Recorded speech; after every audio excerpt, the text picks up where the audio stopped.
meeting. This meeting is being filmed or recorded by the council, and there is a blurb on the agenda in that regard.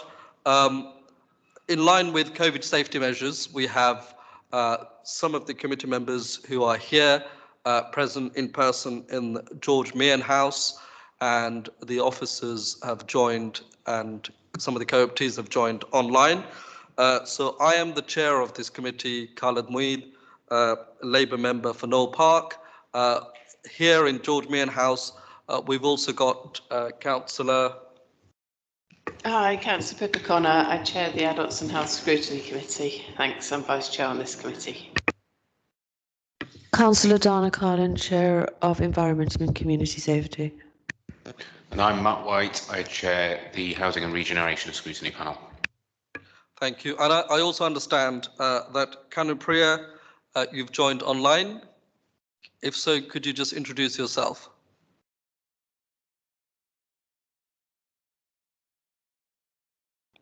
No, is it Anita? Okay, sorry, my apologies. I think we have Anita, who has joined as one of the co-opted members of this committee. Anita, can you hear us? Can you introduce yourself? I can. Good morning, everyone. I'm Anita Jacku, and I am a member of the Scrutiny Committee for Children and Young People. Excellent, thank you. So that's all the members of the Overview and Scrutiny Committee present today. In terms of apologies, we've had an apology from Councillor Magbule Gunes. And any other apologies we've had? Yes, apologies from Lord Skiver and also from Kanupriya. Okay, excellent. All right, thank you. Item number 3, urgent business. I don't believe there is any declarations of interest. Item number 4, no. And number 5, deputations, petitions. Have we received any requests? No, none received, Chair. Okay, in which case we go to item number 6 on the agenda, which is titled here, Whittington Health, Process for Consideration of Establishment of Wood Green Hub. So this is the proposal of the creation of a new central Haringey Health Hub. It would be based in a central Wood Green location and would include primary care and other NHS services, as well as some council services. And I understand we have Jonathan Gardner, is that right, to introduce this item. So I'm going to hand over to you, and then committee members might have some questions to put to you. So over to you. Thank you very much, Councillor Khaled, and thank you to everybody for this meeting and for the opportunity to come and speak to you. I think it's a very exciting opportunity we've got ahead of us in Wood Green, and very keen to get your thoughts on our engagement and to, a bit like we did with Tynemouth Road last year, to really improve our engagement through the conversation that we have with you. So please treat this as a start of a 10, as a conversation that we really are up for getting comments from you as members and on the best way that we could engage. Can I introduce Faye Oliver? Faye is our communications and engagement lead at Whittington Health, and has pulled together the papers that you have in your pack. I'm just going to briefly share my just a short presentation that takes you through some bullet points. Hopefully that is sharing and you can see that, but most of the stuff I will just talk through if you can't see the detail of it. So this is about the creation, as you just said, of a new Central Haringey Health and Wellbeing Hub. We're still actually thinking about the name and the title for it. We really want to link it into the localities work, so maybe it would be a localities hub, but even that is for conversation and for discussion. And the idea is that it's going to be based in Central Wood Green and would include primary care, other NHS services, as well as some council services. So what we're trying to do is work through the Haringey Borough Partnership and align ourselves with the localities work that the council are doing, with which all of us are doing, We want to organise ourselves as Whittington Health, but also as other health services and services in general around 3 localities, the East, the Central and the West. And we want to make our services more and more coordinated and co-located with council services, primary care, voluntary sector, etc., etc., and get that real sense of a community feel of being at the heart of the community and serving the community and being co-designed and co-produced with the community. These localities are based on the geographical footprints of primary care networks and the council localities, as I've mentioned. So we're exploring the main option that we have at the moment is in the mall, Wood Green Shopping City, but we are looking at any other options that come onto the table. Those that have been around for a while know that we've had these conversations for many years, really. There was an Iceland option, there was a Matalan option, various different things came through, were closed down for various different reasons. But the option inside the shopping city seems to be getting some traction and looking far more likely and possible. And we're having good conversations with Capital and Regional, although absolutely nothing has been finally decided yet. We currently have 2 adult, this is Whittington Health, we have 2 adult health hubs, one in the east and one in the west of the borough. So we have Haringey Central in the west and we have Lordship Lane in the east. And then, as you remember, we've just created it. In fact, all the services have just moved over in the last few weeks, our Children's Health Hub at Tynemouth Road Health Centre. So we really are looking for a new modern facility that's fit for purpose, one where we can do much better partnership working as part of an integrated care system. We want to create digital booths to improve accessibility to healthcare, whilst always remembering that the digital inequalities that exist, and not ever wanting to make things less accessible for people. We want to create group spaces that can be used by the community to improve their health, but also to connect with people. And we want to use the opportunity that we've got through the Community Diagnostic Centre opening in summer 2020 and get close working with that, so that we might be able to have pathways that go from the Community Diagnostic Centre straight into the Health Hub and vice versa. So there's a real kind of opportunity of drawing services together across the multiple different places that we work. So this is the idea, is that we would have one in the west, which we've already got in Haringey, one in the centre, hopefully in Wood Green, and one in the east, which is already Lordship Lane. But what the key thing about this slide, which is hard to read in some ways, but it just shows how many places that we work out of. So these hubs are for those clinics and services that are best done in fewer locations. So things like podiatry clinics, diabetes clinics, leg ulcer clinics, where you're best done in conjunction with other services and linking people together. We still will do and continue to do services in primary care settings around the borough. So all those little blue circles are where we will continue to do services out of, because a lot of our services, both children's services and adult services, run straight out of clinics in primary care services. You'll see on this slide that the orange dots at the top are the Bounds Green, Edwards Drive and Stuart Crescent areas or buildings that we work out of. And in essence, this move is about moving from those buildings into something that is closer to the heart of Haringey, and also easier to access through transport links that Wood Green has.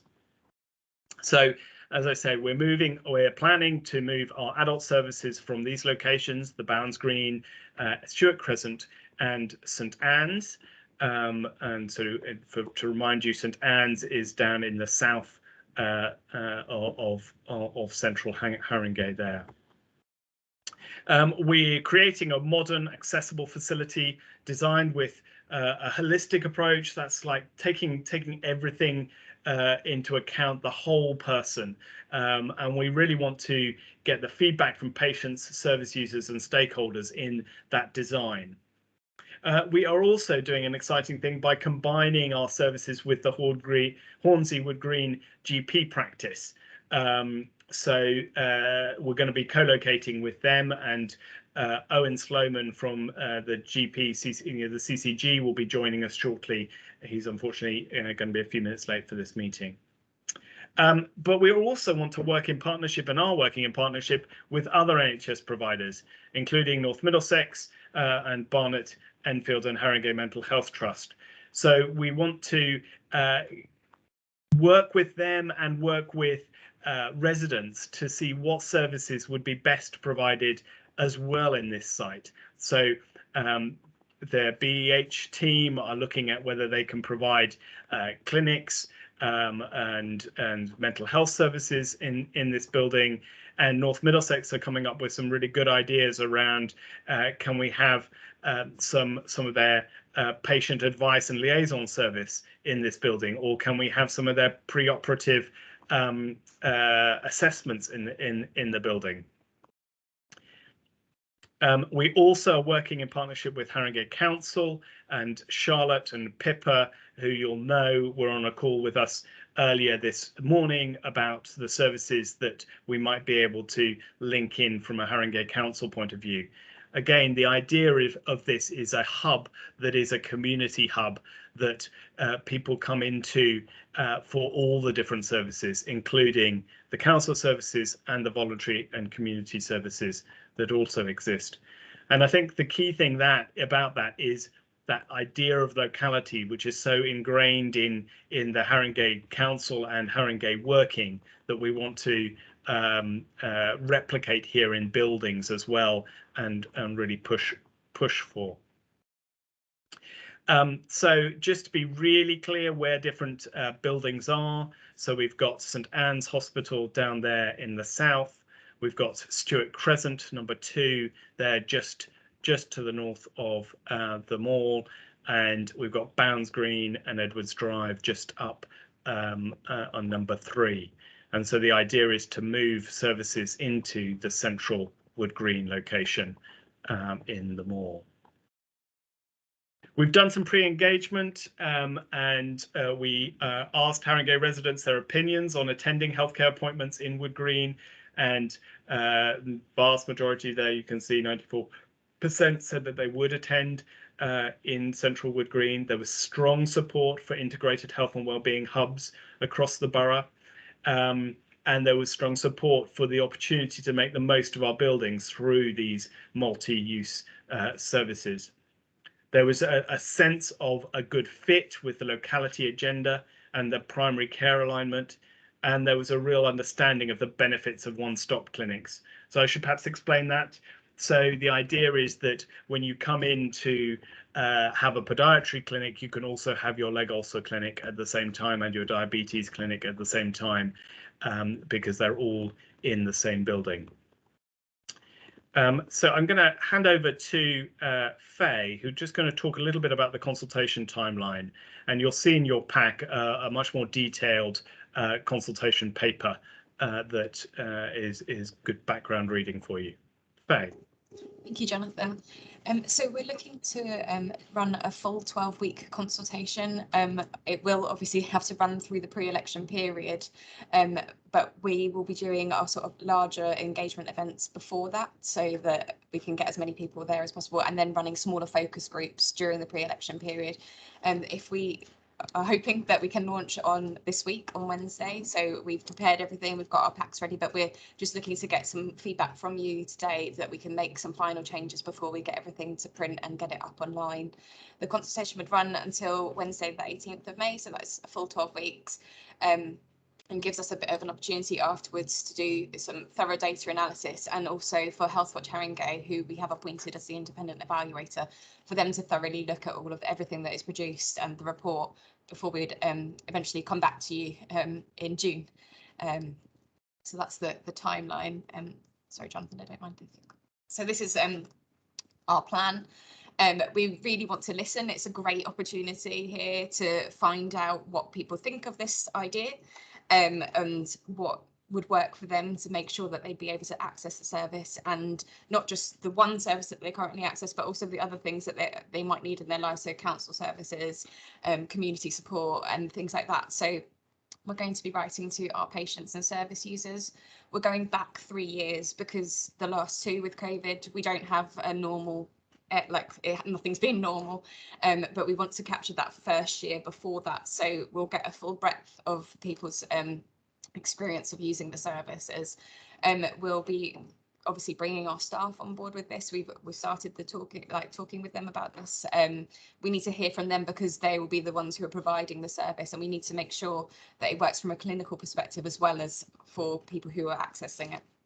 We want to hear from people from across Haringey, and especially focus on people who live in Wood Green, as this will be their central health hub. There may be services that people from across Haringey access, so it will cover the whole borough during our engagement. We've got a fairly extensive stakeholder list that's been pulled from the Bridge Renewals Directory of Services, but we're always open to knowing more. You obviously you live in Haringey, you are the councillors for Haringey, and you are involved in Haringey. So please work with us, tell us who we should be speaking to, who we need to go and listen to, because that's key to this working and to making this a success. I think that's it. We've got a few questions that we were hoping to ask about the pack that we've got. Any concerns or questions that you've got about the engagement plan? Do you see any gaps? But we're not precious about our work. We want to do the best engagement we can, and I really want to hear it from you. Do you feel that this engagement is enough? Are we going to be hearing from the right people? And how can we involve you more in these plans? Thank you.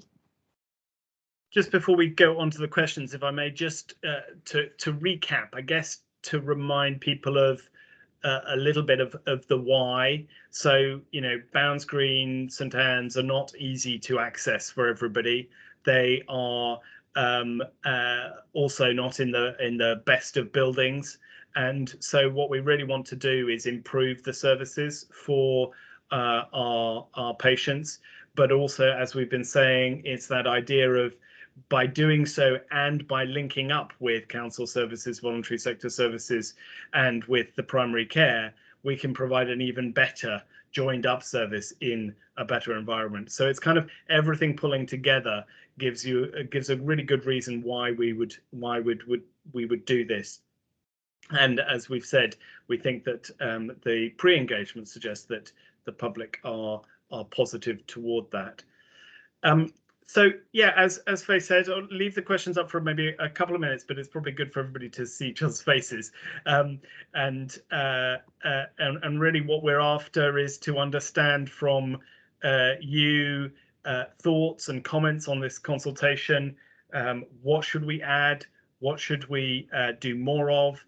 I should also say, as Owen hasn't joined yet, there is a full engagement being run by the CCG. It's actually being run by Health Watch Haringey to engage with the practice, because the other change that is going on here is the moving of a practice into Wood Green shopping city, if that's where we end up going. And so we just want to, we're doing a full engagement with them, and Owen can talk to that, and we can send you those details as well, as you wish. So I'm going to stop sharing there and hand over to you for questions and comments. Thank you. Yes, I will bring in committee members to ask questions, but I think it's, I want to clarify a couple of things, especially for those who might be watching this at home. So first of all, what we're doing today is agreeing with the NHS commissioners that the proposal is substantial in nature, that it requires formal consultation. So that's the first thing. The second thing that we're doing today is providing any feedback, comments on the proposals that they have presented to engage, to consult and to do that formal consultation. Thirdly, there is going to be a formal response on behalf of the Overview and Scrutiny Committee on the overall proposal, and that response is going to be done by the Adults and Health Scrutiny Panel, and that will be done after the local elections. So that is very separate from what we're doing today. Today we're just commenting on the engagement plan, on the formal consultation plan that they have talked about, and there is a document here that sets out in some more detail on what is being proposed. So that being said, I want to open it up to the committee members. I can already see, so let's go to Councillor White first.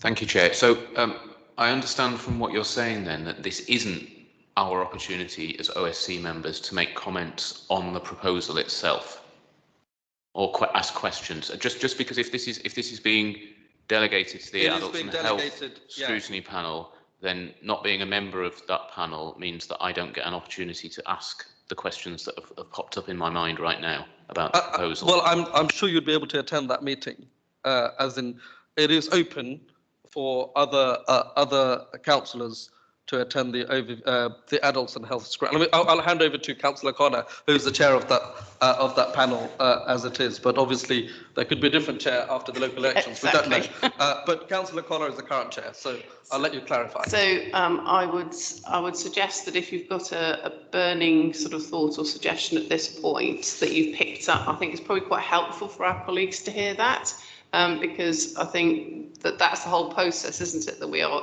in it is a part of a process. So I would suggest, Chair, that if there are issues that councillors have got in their minds from today's reading of the papers, that actually, before we go on to the main body, I think it might be helpful for our health colleagues and other officers to hear what those are, just because that will be helpful at the start of the process, rather than bringing it up towards the end of the process, in which case they might not be able to do very much about it or consult on it. But that's just a suggestion. Dominic, you might be able to help with this. In terms of the process, so obviously delegated to the Adults and Health Scrutiny Panel to come up with the formal, to come up with a response to the proposal. But is that then brought back to the Overview and Scrutiny Committee for ratification? I don't think that's specified in the paper, but we certainly could do that. I mean, I think that if it's, I think as we would do with the scrutiny review, obviously it's going up to the parent committee for approval. So if we can do that. The other thing to say about today's meeting is I think it is, although as you say, of course, this is about determining the consultation process and the input of scrutiny. It's also appropriate to ask a little bit about the proposals, about what we've heard, because obviously that helps to determine our view on what the consultation should look like. So I think it's okay to go into that area, but maybe not too in depth. Yeah, the focus should be more on the engagement plan, because there is going to be that opportunity after the local elections to comment on the actual proposal through the Adults and Health Scrutiny Panel, and hopefully also when it then comes back to the Overview and Scrutiny Panel. What I'm saying is that opportunity will be there, but today's focus is commenting on the engagement plan. Okay, thanks, Chair. So in that case, and given that the first recommendation that we have to agree is, if there's actually recommendation 2, that we agree that the proposals are substantial in nature. In order to help me decide that, can I ask a couple of questions about the proposals? Okay, yeah, well, far away. Thank you very much. Okay, so I suppose the first thing's really more of a comment than a question, which is obviously I agree that bringing stuff together in one location is useful, but it does slightly worry me that the accessibility of services might be impeded for some people who live close to the existing locations. So I'd like some confidence on that. But my main question really is kind of to do with, we're talking about setting up a new health hub in the mall. It's not clear to me who actually owns the mall, that site, and what's the ownership of the current site? So are we proposing, I don't know if this is the case, but are we potentially proposing moving from a publicly owned site to a privately owned site, which then, you know, the public sector would need to be paying rent to the private sector on? That's my main concern and question. Yeah, could I get your response on those 2 points, please? Certainly. So in terms of the local question, absolutely, it's always a problem whenever you move anything, is that you're moving something that some people will find easier to access to something that other people will find easier to access. We firmly believe that the access to Wood Green shopping city is much better than St Anne's or than Bounds Green and Edwards Drive, remembering that the catchment area, as it were, for all these services is the whole of central Wood Green, not just people in the north or in the south of central Wood Green. But that is one thing that we will definitely unpick as we go through the engagement, about, you know, where people feel as they go to the services, and how far they would have to travel and how far they currently travel. So travel will be certainly something that gets picked up in the engagement.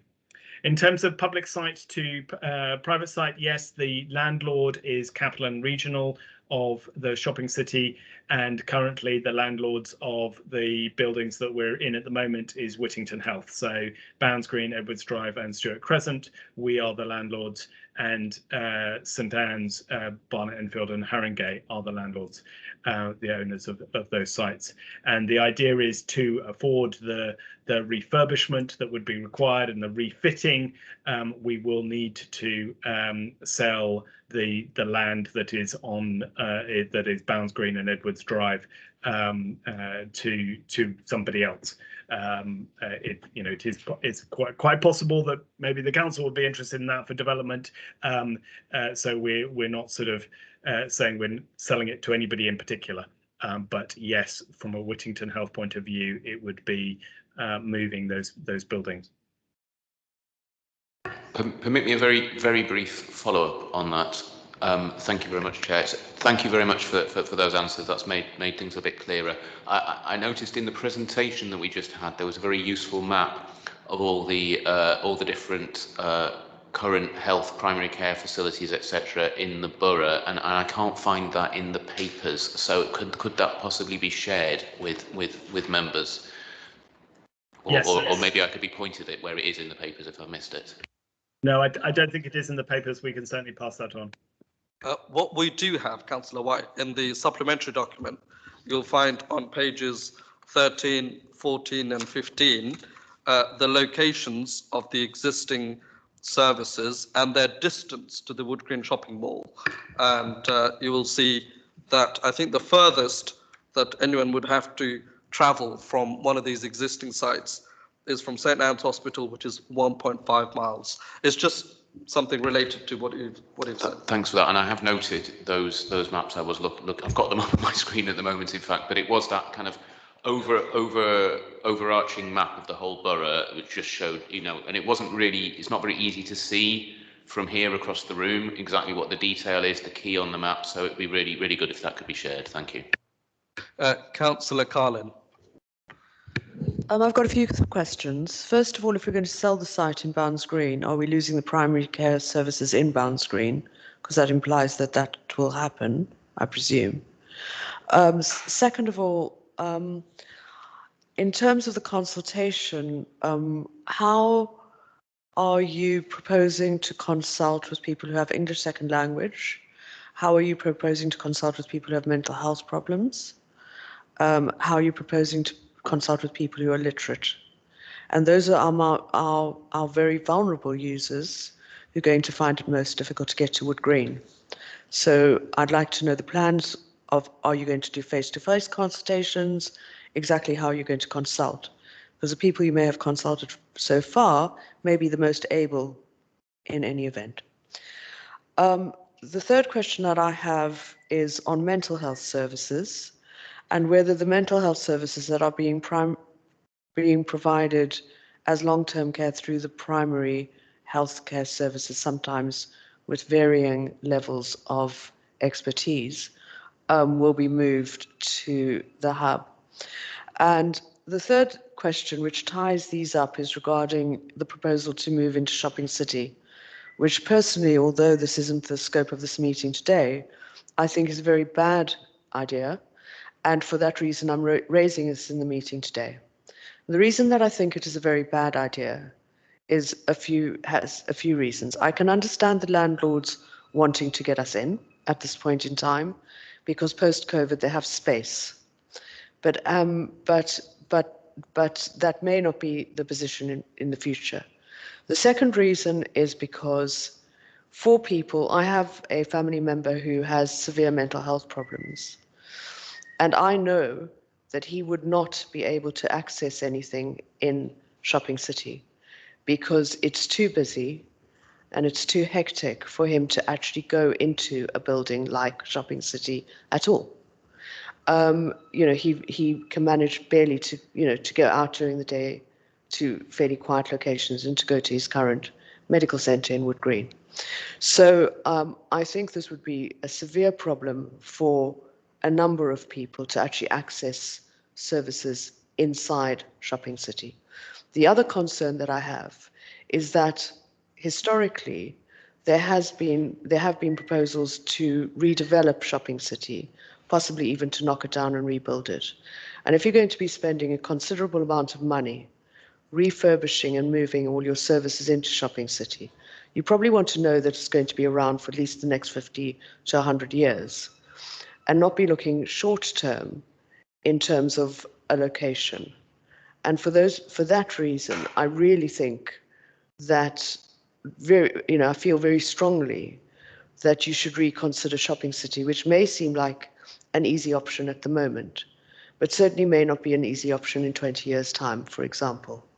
I think you should look, and we should look as a council, at the properties that we do own in the Wood Green central area and whether any of those would be more suitable. Thank you. Chair, shall I come back on Do you want to come back on those? Yep. On those? So if I cover most of them, and then Faye, if you want to cover the engagement question. So in terms of Bounds Green and Will primary care services, so there aren't there aren't any primary care services in our buildings in Bounds Green and Edwards Drive at the moment. So there won't be specifically primary care services that will move or stop from that building. However, the services that are currently there will move, so we will not change any services. I think that's just a key point to make, is that no services will be reduced or or in any way sort of downgraded or anything like that as part of this move. It's simply moving the place where those are offered, and as I say, hopefully making them better by offering them in the same place as other services. So there won't be any change to the services on that point. In terms of the mental health services moves, what BH are still working through that, and they're going to do some engagement and try and work through and co-design what services they should be moving. At the moment, they're not thinking of moving any services, but rather having them both done at St Anne's and at in Wood Green. So they're not going to move, they're going to kind of split them into two different sites. And they're quite small amount of space that they're looking for. In terms of the Shopping City, I think there isn't a worry about us not being needed, or the Shopping City not needing us there in the future. We will have a lease that we can continue, so there won't be a problem from that point of view. We will have rights to that lease, and we'll be able to continue our space once we have it.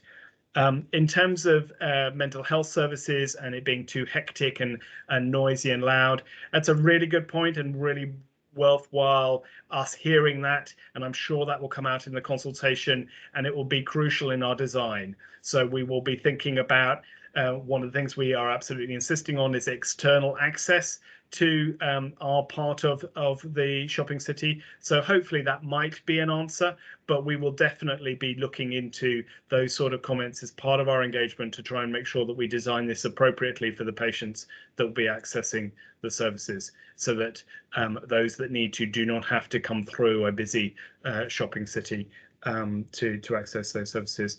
In terms of long-term plans, will it be rebuilt and redeveloped?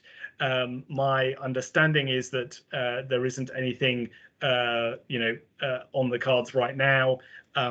Obviously, anywhere there's always a chance that something could happen and be redeveloped, but I don't think that is something in the medium term that anybody is that we're particularly worried about. Faye, do you want to just cover off that engagement with those who are illiterate and so on? Yeah, thank you, Jonathan, and thank you, Councillor Carlin, for raising those points. Just with the languages, we will obviously offer to have everything translated into languages that people speak. With our patient and service user lists, we can identify some of that information. So we can send them information in the language that we know that they already read and speak.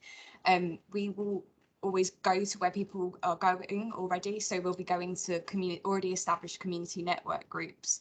We're not expecting people to come to us so much. They will obviously be able to, but we're going to try and get out there as much as possible. Whether that's online or face-to-face will very much depend on different groups and what people want. I want to make sure that people feel safe and that they're comfortable sort of with COVID security around that, and that'll be something that we'll be doing. I think the 12 weeks gives us a lot of time to do that, and hopefully sort of as the weather hopefully warms up and these storms move along, we will be able to do sort of bits and pieces outside and a lot of more face-to-face things, which will, I think, be good and allow us to speak to more people. In terms of for people who maybe struggle to read, or for when English isn't their first language, we will have everything translated into easy read, which can make things a little bit more easy to understand, and that will be available as soon as the rest of the consultation documents are available as well.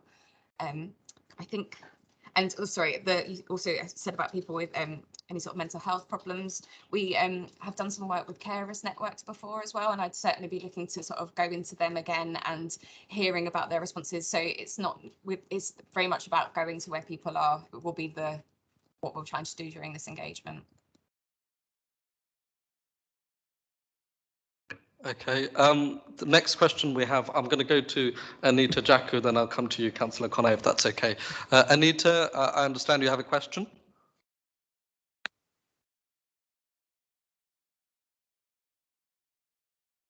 I do, bear with me for just 1 second. Here I am. I had a number of points I wanted to make about the consultation process. I'm really encouraged to hear that you will be approaching community and voluntary groups in order to engage communities. I think it's really important to mention that not every community, even though questionnaires or surveys may be translated, will be able to literally pick them up and communicate with you. So I think it's really important that you do approach community groups, and often it's not just about language, it's also about cultural interpretations and understanding of what that means. There might be issues around confidentiality, I'm not so sure. So if you could pick up on that, that'd be absolutely wonderful. I also wanted to ask about the 2 previous hubs that are in place, what the consultation methodology was there, what worked, what didn't work. Is there any learning that you can share from that, and how will you be addressing that?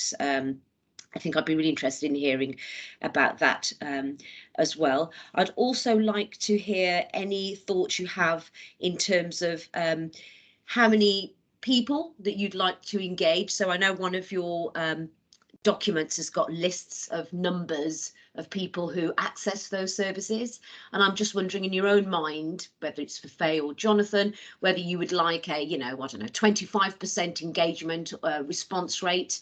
So if you could talk me through that, I'd be very appreciative of that as well.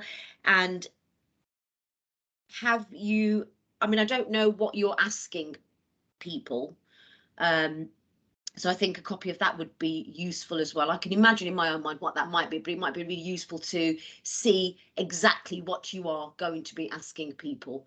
And And that's it, I think, from me, Chair.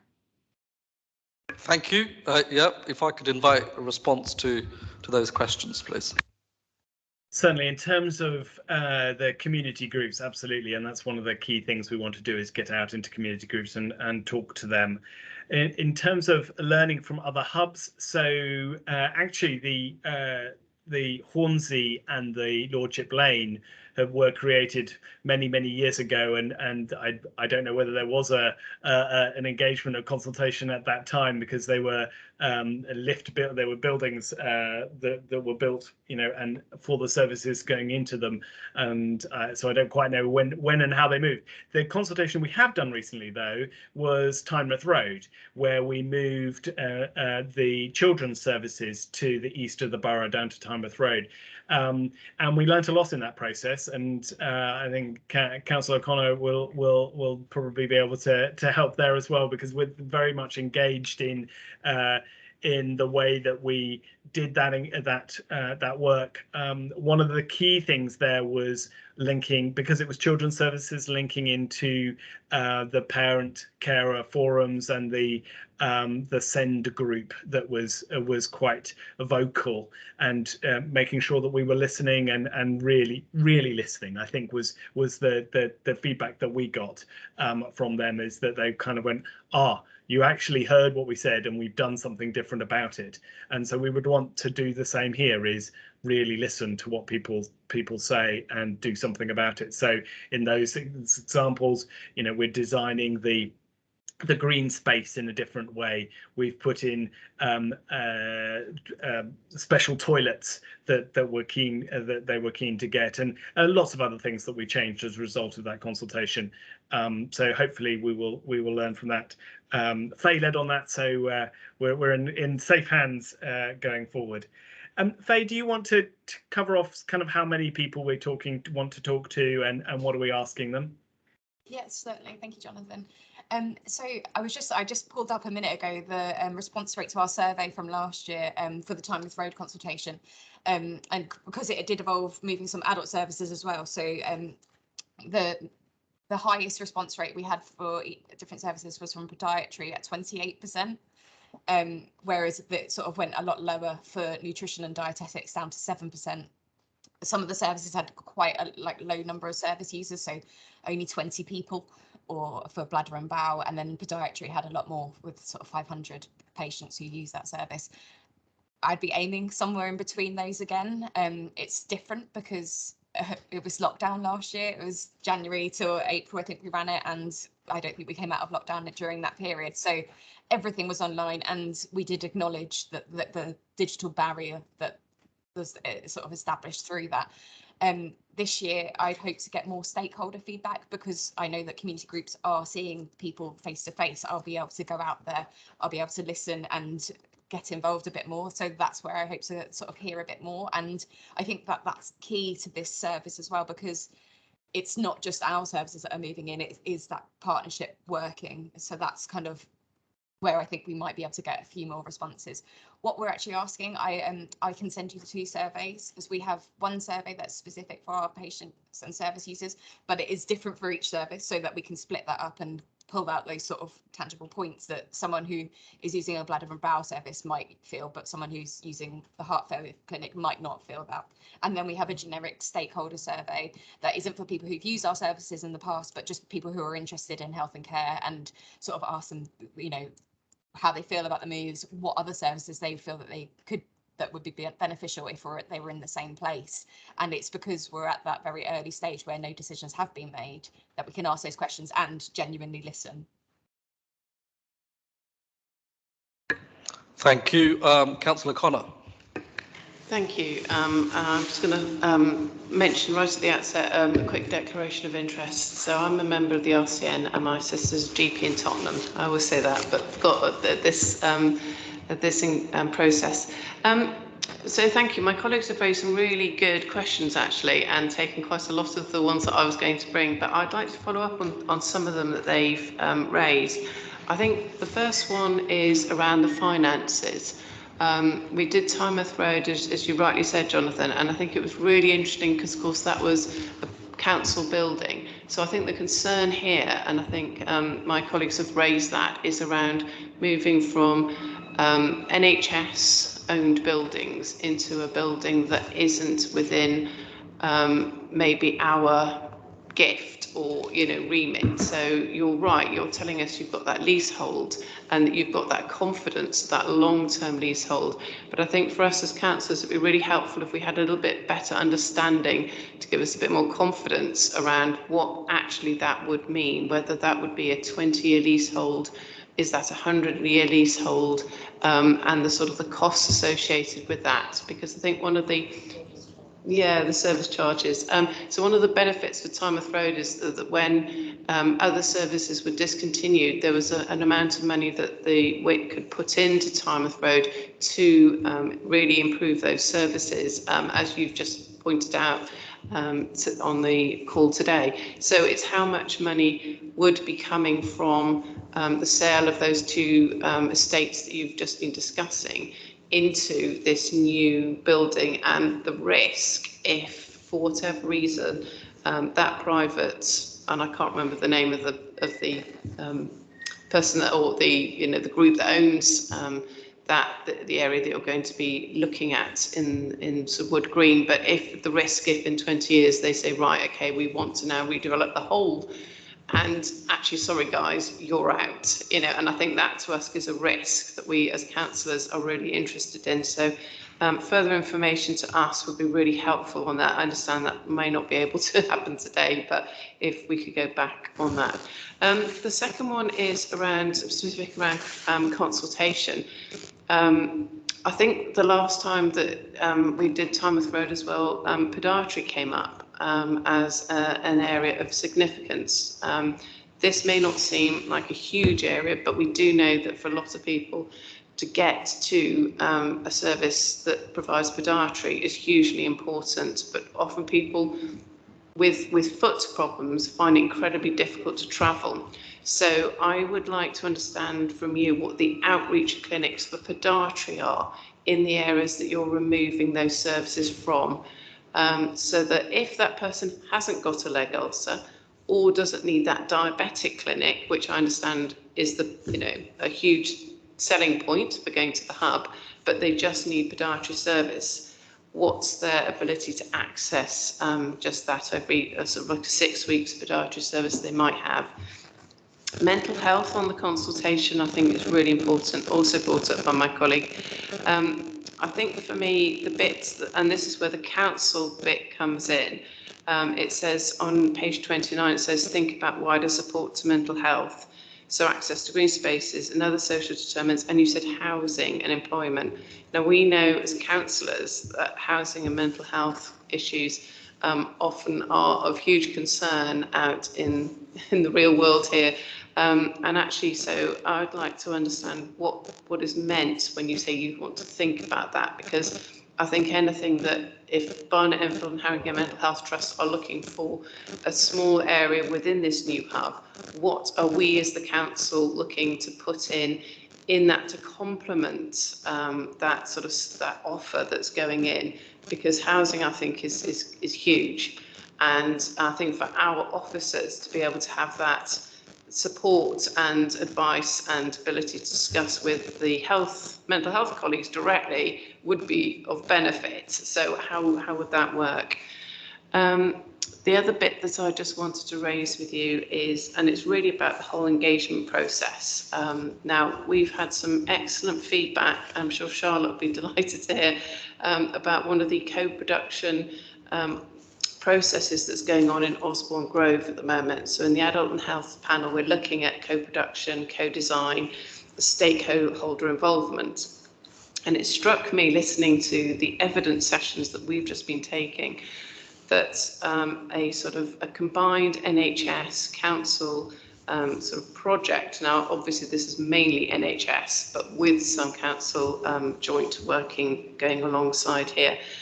Whether some sort of stakeholder engagement process like we've had on Osborne Grove would be of huge benefit, because you have people with sort of lived experience and a huge interest. So people from disability groups, people from different areas, voluntary community groups, coming together under a term of reference. Now, Charlotte will know this far better than I do in far more detail, but that terms of reference and how they can positively engage through the process, not only to bring real live issues to you directly, but also to continue that through the whole process, not only during this process, but whatever happens afterwards and then in the years to come. So it gives a much more grounded sense of community, residents, and, you know, and all these groups that you're trying to engage with, how they feed in and how it becomes their, you know, what they want to see happening. Because there's, with the best will in the world, the councillors and everyone that you engage with will only touch, you know, a surface of it, but they'll, to have that sort of expert panel as part of this process, I think it might be worth you looking at it right from the outset, because I know that in Osborne Grove, where this was brought in right at the beginning, and Charlotte may correct me here, but my understanding was that that's then worked incredibly well. So I'm just sort of highlighting that as something that I think in this new era of when we're all banding around words like co-production and co-design, I think actually that might be quite a strong, you know, useful stakeholder engagement part of this process for you to look at the outset before anything else continues. And I think I'll stop there. Thank you. Thanks, Councillor. Unfortunately, some of those questions we won't be able to share right now because we're in negotiations at the moment. So in terms of the total length of the lease and that sort of stuff, can I suggest that I get back to you in writing? That might be the best way over the next few weeks as those negotiations solidify and so on. But you know, absolutely, length of the lease is key to us, and is something that is absolutely essential. I should say that in terms of the overall picture for the health service, this makes sense financially. So we have gone through the modelling, and it makes sense for us to do this financially. We won't be worse off at the end. If anything, we will be very slightly better off. It's about neutral from a financial point of view, the way that we've worked through the finances. So I can assure you from that point of view, but in terms of the detail, if I can hold fire for the moment. In terms of outreach clinics for podiatry, I think that's a very good point that we will take away. I think feed into the consultation and answer, you know, in due course. That's one of those things that I think we'll have to work through as we find out how many patients are where, what is the most appropriate way to do what we did in Tynemouth Road, which was keep a clinic down there as a result of that consultation. So we can probably do something similar, but we'll definitely take that away. Can I maybe ask Charlotte to come in on the mental health housing side and on the Osborne Grove, because I think that's probably best in your court. Yeah, but thank you, Jonathan, and thank you, Councillor Connor, for the question, because I think it's a really pertinent one in relation to mental health. So having early conversations with Barnet Enfield Haringey about the sort of community offer that will be based there. As you'll probably know, Canning Crescent is in development. We're hoping we'll open with that sort of integrated offer around mental health in May, June time. Really, I think from our point of view, that will be an opportunity for bringing together a range of services through the Crisis Cafe. And one of the questions we need to ask is how will that provision link with the mental health offer at Wood Green? But wider than that, how does it link with what we have elsewhere in Wood Green through Station Road or through the library? So there's quite a lot for us to do, but I think our thinking has always been this is about making pathways that are as straightforward as possible for residents, using the services that they use already and complementing those where possible. So what we will absolutely aim to do is that the offer here links with, as I say, what's happening at Canning Crescent, what's our offer around housing locally, and really starting from that conversation. And as Jonathan was saying earlier, we're in a conversation this morning around the nature of this building, and what we'd like it to be is not just co-location but genuine integration, so that from a resident and stakeholder perspective it won't be about visiting one office and then going next door to the office of another agency, but about how do we get that joined up response to individuals. And I think that links in then to co-production, because we also had a conversation this morning around sort of what beyond, as it were, this engagement and consultation process. So how do we get that genuine co-production with quite a broad range of services, with offers that work for local residents using primary care, but also thinking about, as you say, mental health around our wider community services. So really beginning to think about that now, and whether, well, how does that sort of engagement stroke co-production group look? Because as you point out, having that group who work with us throughout the length of a project, and not just in development but then in delivery as well, as we've had at Chad Gordon Autism Campus as well, for example, is really, really helpful. So we're just beginning to thinking about that, bearing in mind this is quite a broad range of services, quite a wide offer, but really important that we do, because it's going to be a bit of a model. We'll talk about that as well, about other locality working, so actually bringing together, and I think Anita made the point about the importance of the voluntary community sector offer being part of this too. So we've got a bit of thinking to do, but absolutely, Councillor Connor, the lines you're just highlighting there, to have that sort of standing group that works with us, that feeds in at every stage, that may have more or less to say about certain issues than others, but works with us throughout. That's what we're aiming for. Thanks. Go on. Thank you, Chair. Thank you, Charlotte. That's really helpful and really useful to know. As you know, I'm a huge advocate of co-production, and my other colleagues are as well. So I just wanted to ask one final question on the GP. Owen, we've got you here today. My understanding is that is this a really good GP practice that is being asked to move into this new hub? And if so, how autonomous would it be? Because now I know there were 2 GP practices that were initially broached, and I don't know which one of these 2 we're now discussing. But if the GP practices have sort of autonomy and ability to increase their offer and be quite innovative in how they approach services, will that remain? And how are you going to give that confidence to the patients, the community that are currently using that GP practice? Because obviously we've got that thing where you move like so many miles from the GP practice to Wood Green, but actually people will be the other side of the GP practice coming into the GP practice, so they might be that same distance again, and then so it's quite a hoik for them to go there and then along to Wood Green. So it's the 2 questions really. It's about what role will that GP practice have within that wider NHS offer? Will they still remain autonomous, or will they become part of that NHS hub? Will it change basically? And the second question is around, what about if patients basically say, well, that actually doubles our time to get to the practice and we don't want to move? Does that then stop that move if enough of the patients that are contacted say, actually, we really don't want this? How does that, what weight is given to, our constituents' views on whether this actually moves? Thank you. Okay, so thank you for the question. The practices earmarked when we were talking about as the Iceland scheme hasn't worked for one reason or the next. We did a second exercise.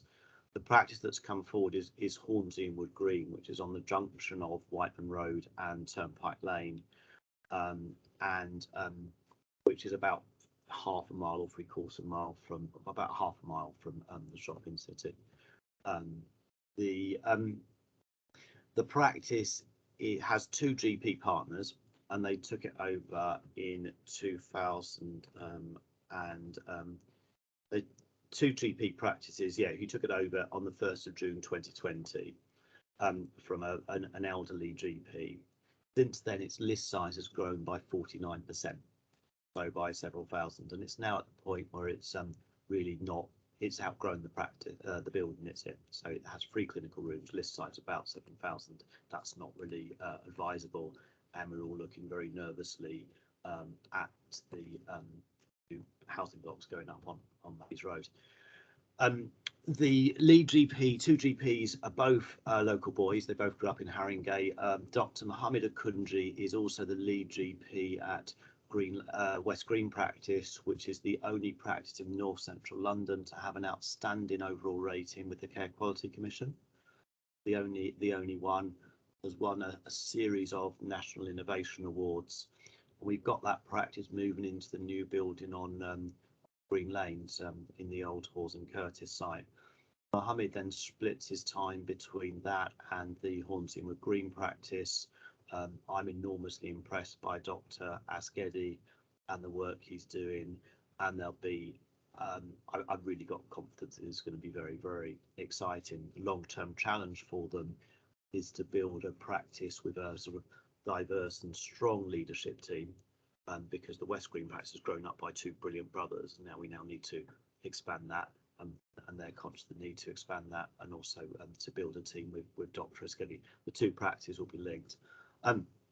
When they go into the shopping city, they will operate under a GP contract, so they'll still be providing the same services as a GP, but they're very, very conscious of when you place a practice into an integrated hub, then you then will work differently, and you'll then think differently. But in terms of people who you would want to be part of that, Mohammed couldn't be pretty high on my list of people who you'd want having those conversations and being part of shaping how it might work. So I'm really excited about that. To answer your second question, yes, there is a point that practice patients who live that bit further away will be disadvantaged, or will have further to go. The counter argument, and there's no denying that you can't sort of work that through. The counter argument to that is that if they're further away going up Whiteman Road, then there is a great new building open on Green Lane, so there is a great new GP surgery opening for them. And there is also a bus that will go that's door to door from the old surgery to the new one. The 144 would take them door to door. And also the current premises is probably unsuitable. It's a converted house. We want to come out a converted house. It's too small for the list, and with the list patient population growth in the area, that will be an increasing problem, a really increasing problem. Then we have commissioned Health Watch. We had a first meeting in the patient participation group, I think the week before last, which was very positive. Health Watch are then following up with a survey of patients, and then with specific focus groups aimed at potentially vulnerable groups to hear those concerns, and we'll be doing that in a report. We got conditional governance approval to move the practice, but if the Health Watch report came out as absolutely not, this is a terrible idea, we'd rather remain where we are, then of course that would then be fed back to the committee to maybe go back on the decision. I don't know, Councillor Connor, if I've answered all your questions, but I hope I've answered at least some of them. Yeah. Yes, thank you. It might be useful, not now, but to have a slightly wider conversation around that with my Hornsey councillors, just because I think concerns around any move away from that area into, although I appreciate exactly what you're saying, I think they might have some further concerns. Is it possible that they could meet with you and feed in any concerns that they have specifically? Of course. Okay, I've got three questions. The first question that I have is, Jonathan, you talked about the existing sites that the NHS owns. Potentially they would be sold, so you generate some funds on the back of that. Have you done any modelling, and I'm not expecting an answer now, in terms of what you would generate as against what you would pay by way of rent to the landlords in the Wood Green Mall, and to see and to ensure that the taxpayer is not significantly out of pocket. So we just want to see if there can be some understanding of where things would stand. So that's the first question. The second is a suggestion. You've listed the stakeholders on pages 25, 26. This may already be included within community voluntary groups, but I just wanted to highlight residents associations, if you could make sure that is on your list. The third question or suggestion You've said earlier on that you would do consultation in languages other than English, which is good. But if I want to suggest that if you could have some kind of a logical basis for the languages that you choose. For example, if Polish is the second most widely spoken language after English in Haringey, then that is the reason for choosing Polish, and so on and so forth. So maybe if that could be set out, why you have chosen particular languages. Yeah, so those are the questions, suggestions, questions and/or suggestions. Is there anything you want to come back on those, or are those the things for you to take away? I can come back briefly on some of those. In terms of the modelling of the pay and the rent and that sort of stuff, absolutely, we are, the taxpayer can't be out of pocket for this, and our current assumption, pending all the negotiations and that sort of stuff, is that we will not be out of pocket as a taxpayer. So hopefully that'll all run through, but I will sort of link that in with the letter that I sent at a later point. I saw Faye nodding about resident associations, so that's great. In terms of the logical basis, Faye, I think we do have one. My guess is it's based on the people that are currently attending our services and the languages they speak. But Faye, I don't know whether you want to come back on that. Yeah, certainly. Thanks, Jonathan. So when we pull our patient service user information, we can pull the languages that they speak from that. So we'll have the list for the last 3 years, which we'll use. But we also, I've been accessing the Haringey government's website this morning, and there's a few documents that say like the most prevalent languages that are spoken in schools and things like that. So we'll pull a sort of top 10 that aligns both of those. Okay, thank you. That's reassuring to hear. I don't think we don't have any further questions. If we did, members would be able to email through any questions or any suggestions that we have.